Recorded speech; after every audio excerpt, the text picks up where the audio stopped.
Words of our Divine Mother from the book The Mother by Sri Aurobindo with Mother's Comments. Page 50, Comments on Chapter 2, Passage. But so long as the lower nature is active, the personal effort of the sadhaka remains necessary. Sri Aurobindo in the book The Mother.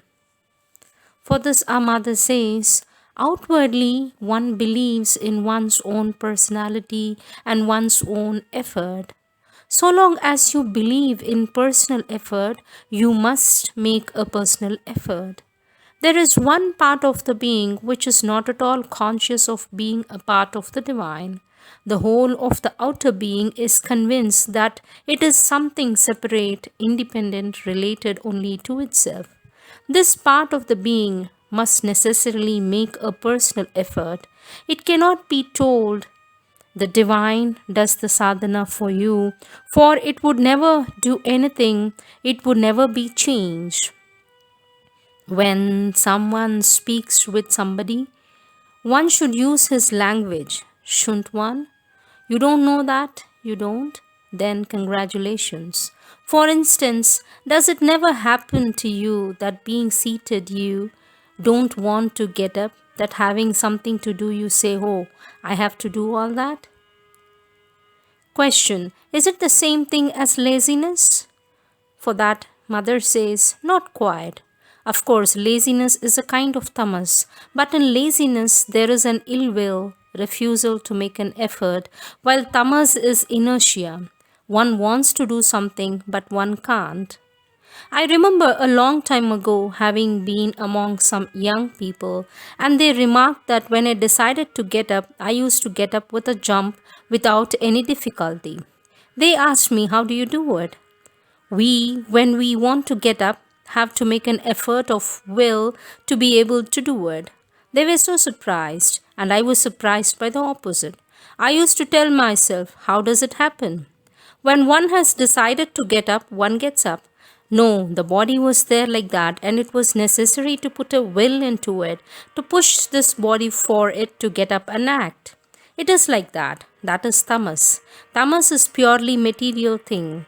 It is very rare to have vital or mental tamas. It may occur, but through contagion. I believe it is more a tamas of the nerves or the brain than the vital or mental tamas. But laziness is everywhere, in the physical, the vital, the mind. Generally, lazy people are not always lazy, not in all things at least. If you suppose or if you propose something that pleases them or amuses them, they are quite ready to make an effort. There is much ill will in laziness. Sri Aurobindo speaks of the will to open and make plastic the physical consciousness and nature. For this, a mother says, because the physical consciousness and nature are closed up and rigid, they are shut up in their habits and they don't want to change them. They accept only one regular routine. There is nothing more routine bound than the body. If you change its habits in the least, it is quite beleaguered. It doesn't know any longer what to do. It says, excuse me, excuse me. But that is not how one goes on about living. Those whose vital being is very active and dominating may succeed in awakening the body, and if they have the spirit of adventure, which happens very often for the vital, is an adventurous being, the physical obeys. It obeys the impulse, the inner order. Then it consents to the change, the novelty, but it is an effort for it. But for the physical being and the physical consciousness to be ready to receive the divine impulsion, they must be extremely plastic. Because the vital uses coercion, it imposes its will, and the poor body has but to obey, while the divine just shows the light, gives the consciousness, and so one must obey consciously and willingly.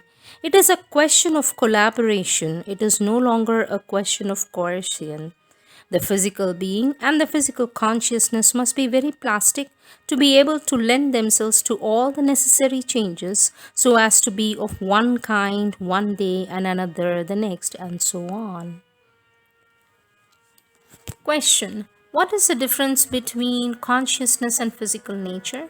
For this, mother says, tell me, is your body absolutely conscious, conscious of itself, conscious of its functioning? No, then what is it? It can be only physical nature. And if there is a physical nature which is not conscious, it means that the physical nature and the consciousness are not the same thing.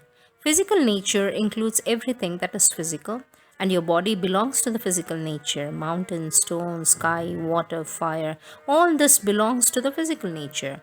But your physical nature contains a consciousness. It is animated by a consciousness, though it is not entirely conscious. And precisely, it is not entirely conscious. It can be inert, tamasic, unconscious. Otherwise, all would be conscious. Stones also would be conscious. I don't know how far they are so, but it is to a very small extent compared with the human consciousness. Next question: does not surrender consist in offering one's work like a good servant? For this, mother says, work is a good discipline, but it is not this idea. It is not the idea of a passive, unconscious, and almost involuntary submission. It is not that. It does not lie only in the work. The most important surrender is a surrender of your character, your way of being, so that it may change. If you do not do the surrender, your own very nature, never will this nature change. It is this that is important. You have certain ways of understanding, certain ways of reacting, certain ways of feeling, and certain ways of progressing, and above all, a special way of looking at life and expecting from it certain things. Well, it is this that you must surrender. That is, if you truly want to receive the divine light and transform yourself, it is your whole way of being you must offer. Offer by opening it, making it as receptive as possible, so that the divine consciousness which sees how you ought to be may act directly and change all these moments into moments more true, more in keeping with your real truth. This is infinitely more important than surrendering what one does. It is not what one does. What one does is very important. That's evident. That is the most important thing, but what one is. Whatever is the activity, it is not quite the way of doing it, but the state of consciousness in which it is done. That is very important.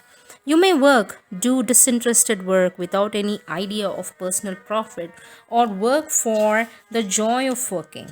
But if you're not at the same time ready to leave this work, to change the work or change the way of working, if you cling to your own way of working, your surrender is not complete. You must come to a point when everything is done because you feel within very clearly in a more and more imperious way that it is this which must be done, and in this particular way, and that you do it only because of that. You do not do it because of any habit, attachment, or preference, nor even have any conception, even a preference for the idea that it is the best thing to do. Else, your surrender is not total. As long as you cling to something, as long as there is something in you which says, this may change, but that will not change. As long as you say about anything at all, that will not change. Not that it refuses to change, but because you can't think of it changing, your surrender is not complete. It goes without saying that if in your action, your work, you have the least this feeling, I am doing it because I have been told to do it, and there is not a total adherence of the being, and you do not do the work because you feel it must be done, you love doing it. If something holds you back, stands apart and separate, I was told it had been done to be done like this or just to be done like that. It means that there's a gulf between you and the surrender. True surrender is to feel that one wants, one has, this complete inner adherence. You cannot do but that which has to be given to do that, and what you have been not been given to do, you cannot do. But At another moment, the work may change. At any moment, it may be something else. If it is decided that it is something else, it is there that the plasticity comes in. That makes a greater difference. It is well understood that those who work are told, you work, that is your way of surrendering. But it is a beginning. This way has to be progressive. It is only a beginning. Do you understand? Date 28th April 1951.